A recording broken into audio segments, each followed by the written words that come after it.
Le temps des échanges et des prises de décision pour les membres du gouvernement aux côtés du président de la République, Alassane Ouattara, sur le développement de la Côte d'Ivoire et l'épanouissement de ses populations.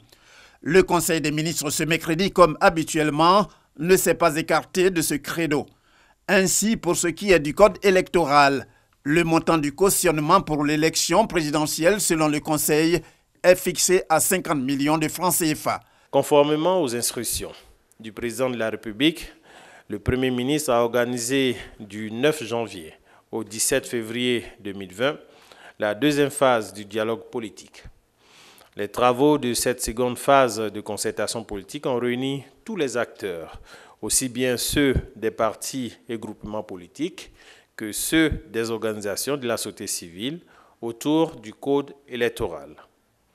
Au cours des travaux, plusieurs points de divergence ont été observés, notamment sur les propositions de restructuration du pouvoir de décision de la CEI, la limitation du mandat des députés et des élus locaux, le financement a priori sur fonds publics de la campagne électorale et la sanction de la transhumance politique. Toutefois, les délibérations en séance plénière de validation du rapport final et de clôture tenues les 5, 6 et 17 février 2020, suite aux travaux en comité restreint de haut niveau, ont permis d'arrêter 4 points d'accord, à savoir l'introduction du parrainage du candidat à l'élection présidentielle par 1% des électeurs dans au moins 50% des régions et districts, le relèvement du niveau du cautionnement pour l'élection présidentielle à 50 millions de francs CFA.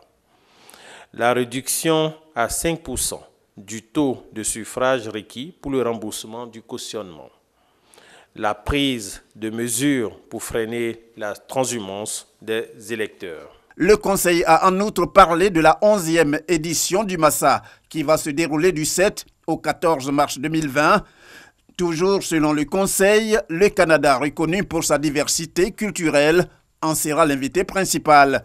L'ouverture de la 11e édition du Massa aura lieu dans la commune d'Abobo sous la forme d'une grande parade de 2020 danseurs et chorégraphes du monde entier chantant et dansant pour lancer un appel à la paix.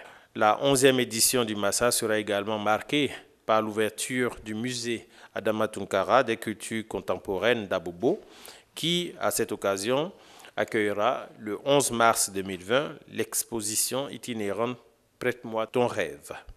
Le domaine de la santé n'est pas en reste. Une mesure sur le renouvellement des équipements des CHR de plusieurs localités, notamment d'Aloa et Yamoussoukro, a été prise. Le Conseil a adopté un décret portant approbation de l'avenant numéro 1 au contrat de partenariat pour le financement, la réhabilitation avec ou sans extension, la construction, l'équipement, la formation à l'utilisation et à la maintenance, l'entretien, la maintenance et le renouvellement des équipements biomédicaux des CHR de Daloa, de Korogo, de Yamoussoukro, des hôpitaux généraux d'Abobo Nord, Abobo Sud, d'Ayamé, de Grand Bassam et de Yopougon-Atié, en date du 2 décembre 2017 entre l'État de Côte d'Ivoire et Med-Afrique. Initié dans le cadre de l'opérationnalisation de la couverture maladie universelle, le projet en cours d'exécution sur l'ensemble des sites concernés porte sur des interventions de rénovation lourde accompagnées d'une modernisation des plateaux techniques et des équipements, assortis d'un programme de formation et de maintenance sur une période de près d'une décennie. Avant de prendre congé, le Conseil a informé qu'une session extraordinaire se tiendra vendredi 6 mars 2020.